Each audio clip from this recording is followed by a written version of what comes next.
feel like you and Dr. Woody would get along. Does he also show you what a pain in the ass you are? Yes, actually. On a pretty daily basis, he does.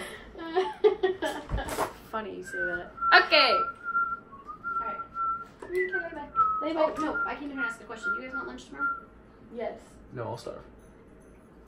Fine by me. No, yes, I would like It's lunch. one less sandwich I gotta make. Please, Mom. Love me. Lunches for both of you? Yes. Alright. Get your dog out of here. Lily, let's go. See you now. Oh no. Okay! I just killed a minute and a half, right? Is that? Wait, 16 and a half. Shoot, okay. Okay, welcome to cornet. This is called a cornet because it's different than the trumpet because it's shaped differently. Cornet stays the same length mostly all the way throughout and then flares right at the end. The trumpet gets bigger as it goes. Make sense? So like from here, it stays the same length. The tubing stays the same length. Same diameter. Gotcha. Is that the right word? Diameter? Oh, diameter. The same length around, inside. Yeah. But the trumpet, as soon as it starts, it's getting bigger. Yeah. You said same length. I was like, does it grow? No, you know what I mean? Same cool. length. Okay, anyways. Yes. Point is, the whole point of the lesson, there's like a few objectives. So, you, by the end of this, if I'm a decent teacher, you should be able to identify main parts of the instrument. Mm-hmm. You should be able to explain to me how your hands are supposed to be positioned. Mm-hmm. You should be able to play C through G, no sharps, no flats, Mm-hmm. with a mildly decent tone. And I think that's about it. Alright? Cool. So, to start, this is the mouthpiece. It goes on your mouth. Really? And it's a piece. So, the whole, what's going to make or break you, in my opinion, is the percentages of your lips in the mouthpiece. Okay. So say, like, for instance, on French horn, you need a little bit more bottom lip than you need top lip. On trumpet, you need 50-50, or else it's just going to be really hard. And, like, we have somewhat big lips, so we got to really, really focus on getting it correct. Okay, so when you play, your corners are going to be anchored, and what's going to move is the middle of your two lips. Does that make sense? Yeah. And they're going to vibrate against each other. That's what makes the sound. So that action is called buzzing. So you buzz into the mouthpiece to make the sound like so.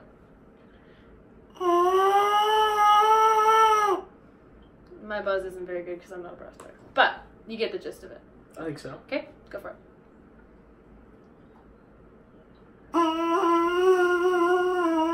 Yeah, exactly. Perfect. Cool. Okay.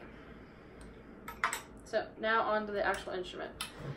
As a cornet, this is how it works. So where you put your hands, first of all, is your middle finger is going to go into this little ring right here, and it's going to help you move this, which is called third slide. It helps with your tuning, and you only really, people also refer to it as like a kick slide, usually like kick out. Yeah. And it helps with your tuning on whenever you press down third valve. So it's called third slide. Third slide, yes. So the only times during the lesson right now that you'll need to kick it out is when we play D, the second note, because D is 2 and 3. 1 and 3. Okay. 1 and 3. There's some secret codex to playing cornet that I'm not used to. No, 1 and 3. So again, first valve. Third valve. First valve, second valve, third valve. Gotcha. Going away from you. Does that make sense? Yes. So first is close, third is farthest. Yeah. Okay. So hand position. Pinky is going to go in the little half C, or the little C thing, half ring. I think Dr. Woody called it a holster. Saddle? Pinky C. Pinky plays. Pinky Palace. Okay. So then you're going to do ring finger, third valve, middle finger, first valve, pointer finger. Your thumb is supposed to rest right here. Uh-huh. And so that's what I'm going to teach you, even though that's not what I do. Cool.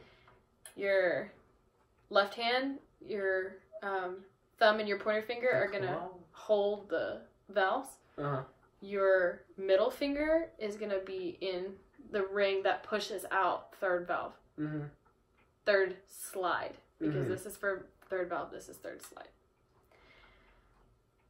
And I think I knew what you meant. that's the gist of it. So if you have any questions, let me know. But see if you can recreate that. Like this, like these, and then right here, and then like Correct. like this, right? Exactly. And then Yeah, you got it. But be careful, don't do that because you should only kick it out when you're pressing down the valve, or else you're going to mess with the airflow of everything. oh yeah, it feels easier. Yeah, because the way that it works is when you blow, your air is moving around. And if you don't press down third valve, there's no air going through it. So it just creates. So you're just creating suction and it's bad for the instrument. Make sense? Yeah. Okay. Now, on to making a sound. So we know how to buzz, and we know what that felt like. And it's the same feeling. Now you're just holding an instrument at the end of it. So don't freak yourself out thinking like, oh my gosh, I have to push so much air because it's going through all this instrument. It's basically the same thing. You're just pushing harder air. Okay. Does that make sense? A little bit. What do you have a question on? What is the definition of harder air? So when I think, what I mean by that is when I tell myself I need to push more air, my sound just automatically goes crazy. It goes everywhere. Yeah. Because I'm like, oh, I just need to get air out.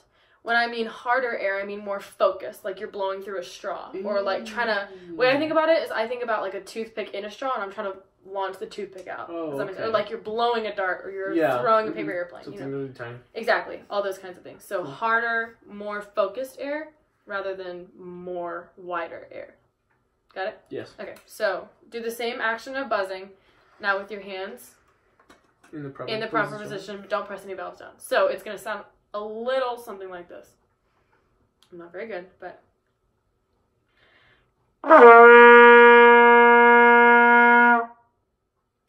Can I get the gist of it? Yeah. Same action, everything. But, so, quick synopsis of how to sit in the chair. So, we sit back up, shoulders back, second half of the chair. Yeah. Like so? Perfect. Proper hand positions. Yep, there you go. Mm-hmm. So, same buzzing, just real focused, like you're trying to blow a dart. Close. Yeah, there you Like go. that? Try again so I can watch.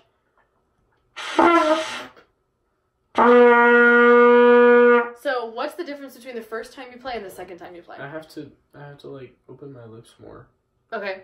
in So order now to not like just block off your air, Yeah. right? Mhm. So now just do it. Don't try and worry. What I'm saying is do it how you've been doing it the second time, do it the first time. Good. So maybe one thing I would say, watching you in the mirror, is anchor your corners a little bit more. That help a little bit? Yeah. Okay. Mhm. That's just something also to keep in mind because we're going to go, I think, we're going to go on different partials because C is open and G is open, but you're going to have to move your air a little bit differently. Gotcha. So whenever we do that, keep your corners anchored. Cool. Okay.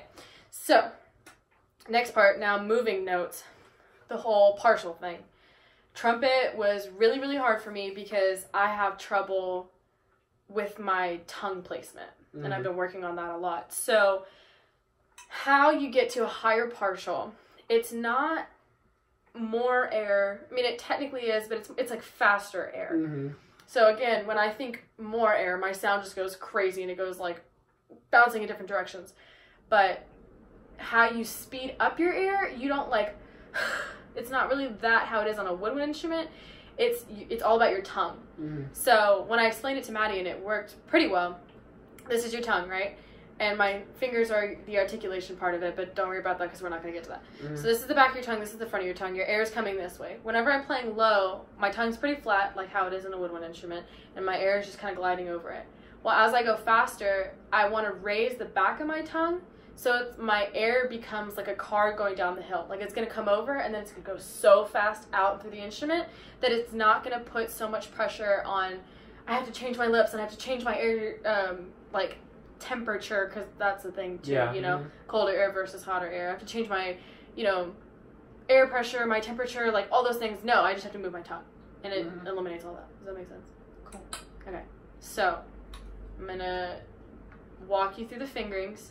I'm gonna demonstrate it, We're gonna do a quick review, and then we're gonna go for it. Okay. Okay. So fingerings. C is open. D is 1 and 3 with a slide.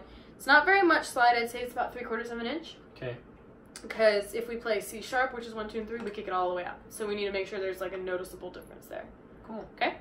So C is open. D is 2 and 3. E is 1 and 2 with no slide because we're not pressing thirds, so we don't need a slide. Yeah. F is 1. G is open. Okay. So C, D, E, F, G. Cool. Okay, so show me the fingerings. D, C, D, Mm-hmm. E, Mm-hmm. F, Mhm. G. Okay. So it's gonna hopefully sound something. Hey, listen to I love something like this. me. I know, what if I just burst it out? Bow. Oh my gosh, I wish.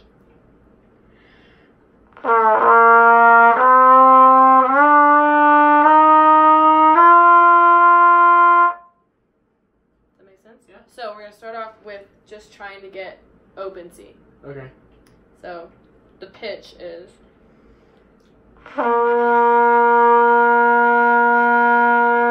pretty relaxed. My tongue's pretty low. I'm just kind of blowing some air. Okay. Okay? Yeah. So sit in your chair the right way. See if you can get open C. Let me drum it up just a little bit. That's it. Did you hear how you went high and then low and then C? Yeah. Mhm. So just try and hit the C. Yeah. Okay. So C, D, E, F, G. Do you remember the fingerings? Open 1, 3, And kick, there you go. and then 1, 2, 1, none. Yeah. So again.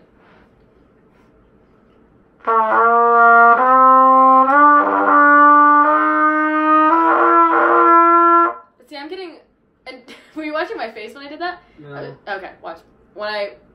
I'm not gonna do it because I know not to do it, right? Yeah. So when I did it, my eyebrows went up and my throat clenched, and like that's the opposite of what you want to do. Yeah, You want to stay really relaxed, really open.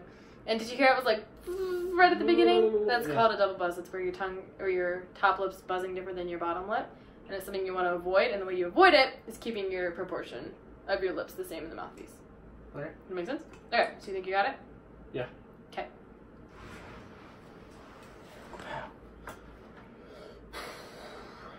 Like this. Correct.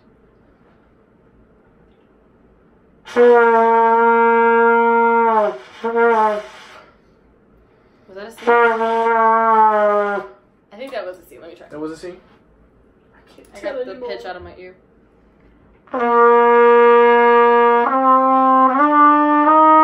Yeah, so. Cool. Yeah. Oh, it's Mr. White.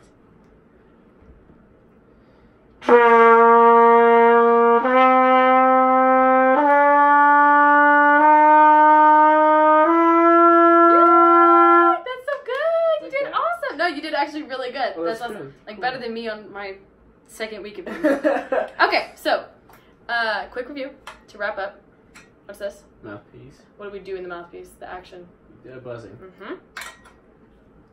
What valve is this? 1, 2, 3. What's this called?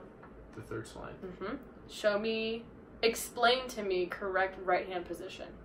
The pinky goes in the little pinky palace. Correct? The pointer finger goes on 1. The middle finger goes on 2. Correct. And the ring finger goes on 3. Correct. And your thumb goes underneath the Lead beginning pipe is thingy. what it's called. Lead pipe. Your thumb goes underneath the lead pipe and touches that 1. Mm-hmm. And then left hand positioning would be these two fingers sit on the third slide. Mm-hmm. The middle finger goes into the third slide ring. Correct. The pointer finger sits on top of that. Mm-hmm. And then the thumb touches the first slide. Correct. Or the first valve. Okay. Explain to me how to sit in your chair. Feet flat on the floor. You sit in the front half of the chair. Yep. You worry butt back. Mm-hmm. How do sit you... straight. Correct. How do you go higher on the trumpet? If I want to Um, play a higher partial, what do I do? you do harder air. Harder air. Correct. And what does that mean? Harder air is just more focused. Okay. Tell me the fingerings for C through G. No sharps, no flats. C through G was open, and then it was 1, 3 with a kick, Correct. and then 1, 2, and then 1, and then 9. Awesome. High five, dude. Thanks, Dr. Whitty. See you later, dude.